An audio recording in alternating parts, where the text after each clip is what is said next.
You just gonna have to have some confidence in yourself. But you work that up, right? I remember when I first started working in Knox. Yeah. Let's move forward a little bit. I started working in Knox, network operation centers, and my first in the Knox job was at United Airlines. And I worked in the GNOC, the Global Network Operations Center, the one with all the big, the screens and everything. And I did that for a while, and then then I went to Hyatt Hotels. Now the thing with Hyatt Hotels was they didn't have a NOC. They were looking for somebody to build one. Oh yeah, okay. And I lied about my ability to be able to build one. Yeah, I said I was a NOC director because I wanted NOC money, and so I figured they reached out to me. I talked to them. They gave me double the income double the salary I was making at United Airlines. And I was like, okay, if I could stay here 6 months or 3 months, I make double what I would have made, and maybe United would take me back. That was my gamble. Wow, you was gonna use it as like an offering? Well, the thing is, I did not know how to build a network operations center. Got. But I knew the words. By the time they figured out, you would have covered up, made up enough money where I would have had at least. If I go south, I can go at least back to airlines and make good.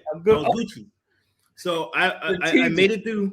I made it through all 3 interviews with the VP because I knew the language, right? Right. And they gave me an American. So I remember when my second day there, they gave me an Amex card, a black Amex card with $1 million. He said my budget was $1 million, and I have to build a network operations center. Jeez. Now, mind you, what that kind of power feel like in the hand, bro? I didn't know what to do with it because I didn't know how to build it.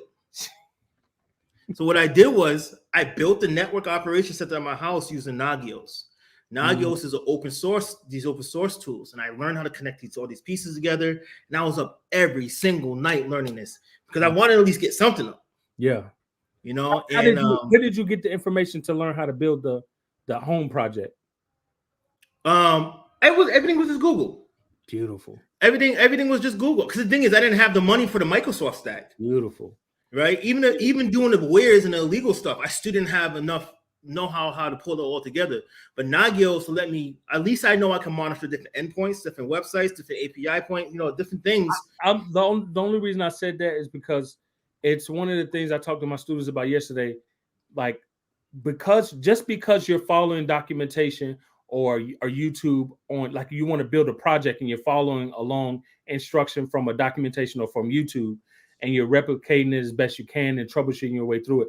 Just because you help you build that project, that's replication, that doesn't mean that in the real world you're not going to be able to do the same thing when you're on the job. Because as you said, like there are models, home models of this Neogis, whatever it's called, Nagios, whatever's already built. You just follow how to build it, so you know how to build it. And then most importantly, the troubleshooting you went through to go through it gave you even more technical ability and skill.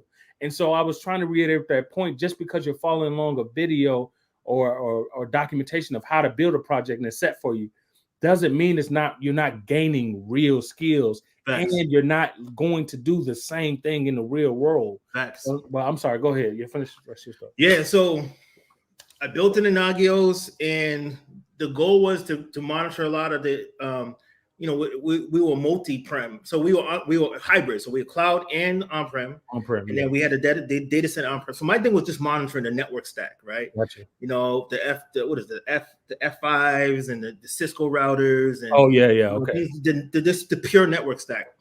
So I was able to do SNMP calls and, set all that stuff up. So now I'm having the basic architecture mapped out, right? It's starting to show up on the screen. Okay, good. Yeah, so you're getting that you were painting the picture of what the on-premise network looks like, right? And the network architecture, right? And the architecture of the on-premise network, and what it would take to consolidate into the cloud. Is that what you? No, so I wasn't even going into the cloud yet. I was just monitoring. Okay. So my job here wasn't doing any migration. My job here was just to monitor the cloud environment, right? The on-premise, the infrastructure, our global fabric, right? Gotcha. So it started off with the data center, but I did such a good job at it that I moved out from the data center into now cloud objects, right? Cloud. And then I started monitoring at the other data centers overseas, because we have EMEA, you have USA, and my reach started getting further, and he started getting more and more access. Then I started monitoring stuff within databases, I started because now that I know how I can hook into everything. Yeah. The one thing that I can say to save my career and will save your career is just being curious. Being curious. Be curious. Go through every setting, understand how shit works. Just be curious, because my being curious allowed me to do some pretty cool stuff. 6 months into the job, I made it. That $1 million that I was given, we spent about $180,000 of it. No, I saved that company. Hold on. Wait. No, I'm not letting you skip over that, because I need people to grasp this. All right. How overly complicated this is. Having never even did it before. Never. You came into a corporate organization. Yeah. Fortune 500. That wanted you to help build out their networking architecture, right? Architecture, right? And they probably had pieces of it already identified, but not the collective. You came in, you learned what the pieces were, right? And you learned how to combine those pieces locally, then on a national scale, and then their global reach. Right. All within 6 months with $1 million budget. You only spent damn near 10% of that $1 million budget. Right. And delivered, I'm pretty sure, ahead of time, because if this is a whole I delivered ahead of time. Not only did I delivered $800,000 under budget. So you become the golden child now. We want to, as cloud engineers, we don't want salaries no more. We want percentages. Listen, right. I wish I knew that back then. So here's the important thing about that, right? Damn, man, I did it in open source. Yeah. Right. So I was able to avoid paying all the stuff with Microsoft, right? Yeah. And we did use it because they had a Microsoft team there, right? We had a Microsoft, maintaining the Microsoft environment. Yeah. But using open source, I was able to get away with this, learning how to just grab plugins from off the internet to be able to plug into and get the data that I need to get. Yeah. Right. And here's the thing about the curious part, because there was a point where I was doing this fun stuff at this point, right? Because I was getting so good at it, the monitoring. I was like, what if we can monitor the weather?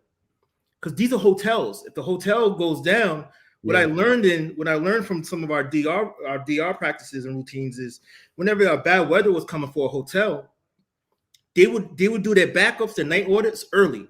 That way it gets pushed up to the cloud. They have everything, retained, and they have to do a DR situation. It can recover. Gotcha. So I was like, I hooked into the National Weather Service. They had an RSS feed. I pushed that into Nagios, and I pushed that into PagerDuty. PagerDuty sent a message out through Microsoft, our Microsoft tools, and it will send a message to the hotel saying automatically, this is what you have 24 hours to start this. Know that 24 hours from now, you need to start this early. Ooh. I became the man now.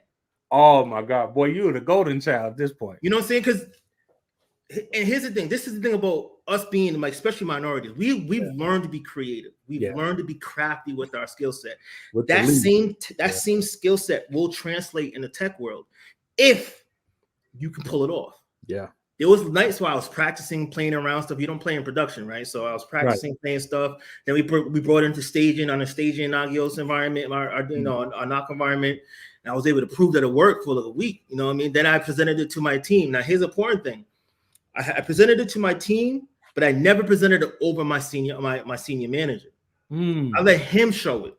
So he gets the praise because he was my shit umbrella in case things went wrong. Gotcha. You know what I'm saying? So you always, okay, give and take, baby. You have to understand seniority is no joke in this industry. Yeah. So even though sometimes you want to get the praise that you're looking for what you do in this tech game, sometimes if you're not in that corporate, that corporate structure, sometimes you take that L, present it to the person who's going to get all the glory for it. You know what I'm saying? But it secures the spot for you. Absolutely. You know what I'm saying? Absolutely. And in these days, you want to secure yourself. You want to make sure you're good, you're Gucci where you at, right? Yeah, you got to play the game, but got to play the game. And that reminds me. It reminds me of that story of the Kubernetes. Kubernetes was developed by a team. There was one black guy. I forgot his name off the top of my head. Just saw him on Twitter. Matter of fact, that helped develop Kubernetes. Right. But since they developed it at Google kept the IP. And so the engineers themselves, well, of course, their job security, but they've since left the company, and Kubernetes is still IP under Google. Right. So Google gets all the claim and credit for it, whatever. Right. But as I mentioned a couple of weeks ago, when you come up with these new, you have to be very careful and understand you're playing a game when you get inventive like you did at work, because you got to understand, if you're going to build something that solves a company's problem, you have to also think, if it solves their problem, who else problem does it solve? Right. So maybe I can give the company I work for about 70%, probably about 40 to 60% of the solution, and it works just fine for them. But I might save a major portion of that for myself to be able to take to the enterprise industry on my own. Because like how you just said, nowadays you have to start thinking about yourself, your own brain, your right. business, even though you're an employee. Like, start thinking outside the scope of what you're doing. But I get it, at the time, you just happy to have deliver, within the budget. So and that's where I was able to win. Now you said something that actually was interesting. When I left United Airlines, they didn't want me to leave. Wow. I built a tool for them using PowerShell that converted one system to another system. It was converting, I forgot what it was, something from some language into some data stream from one system into JSON into another system, or something I created myself, right? Mm-hmm. And when I left, they wanted me to support it. So they offered me $150 an hour if there was a support call. And they said they were going to offer me $1,000 a month extra. So like $250 a week to be on call for them, right? Talk to me. Nah. And I said no. Wow. What I said to him was, I want to keep my flight benefits, and you charge me $25 an hour. And they were like, they came back to me and they said, okay. So I kept my flight benefits for 18 months. That was a deal. Dang. 18 months after I left United Airlines. Yeah. They replaced my software within like a month. Let me tell you something. Not only was I the prince at Hyatt hotels for the stuff I was doing. Yeah. Not only did I get free hotels, but I had free flights. So every Thursday night, I already know, baby. I was flying all over the world. Hey, baby, where you want to go, baby? Yo, listen. People didn't know. People thought I just had crazy money. What if I did? I had good money. Right. That good money was more comp. You know what I'm saying? It was more comp. But this goes to show that if you do build something and they depend on you to support it, that's not a bad thing. Absolutely not. You can actually get away with that. But let's fast forward a little bit. Right?